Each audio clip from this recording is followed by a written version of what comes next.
Okay, so today I'm here working on this 2002 Chevy Silverado with a 6.0, and it's got a check engine light, multiple codes. Most of them have to do with our O2 sensors.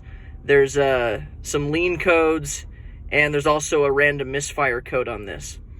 So we got into our data stream, and I've pulled up bank 1, sensor 1, bank 1, sensor 2, O2 sensors. So these are the pre-cat sensors. And I've pulled up our two post-cat sensors. And right away I noticed that the front O2 sensors are reading right around 450 millivolts and not changing. They're pretty much flatlined. So they're pretty much dead.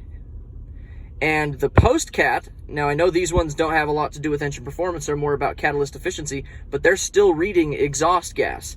And they're saying that it's lean. So they should be reading fairly similar things, especially when I demand stuff. So if I snap the throttle, we should see them both go rich. Now I know there's a catalytic converter cleaning it up, so it's not going to be the exact same thing. But the fact that these are saying it's lean and these are just flatlined at perfect tells me that these are not doing what they're supposed to be doing. Now they're supposed to be jumping between 200 millivolts and like 900 millivolts, switching from lean to rich to tell the computer to adjust the fuel. But the fact that they're saying that it's perfect right at stoichiometric 450 millivolts, the computer's not really doing any adding or taking away of the fuel, which explains why we have these lean codes. It doesn't know that we should be adding extra fuel.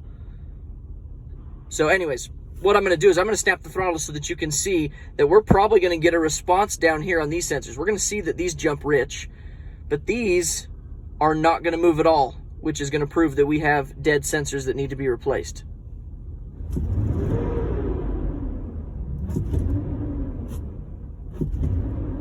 Okay, so notice the spikes we're getting here. You see the O2 sensors are seeing that we're going rich, but even here it moved a little bit, but we're only jumping up to 508 millivolts. So they're pretty much dead. Okay, and maybe we have an issue on this one too, because it's not really seeing those poles like we are right here. But anyways, we're going to go after these O2 sensors. We'll check the wiring and stuff first.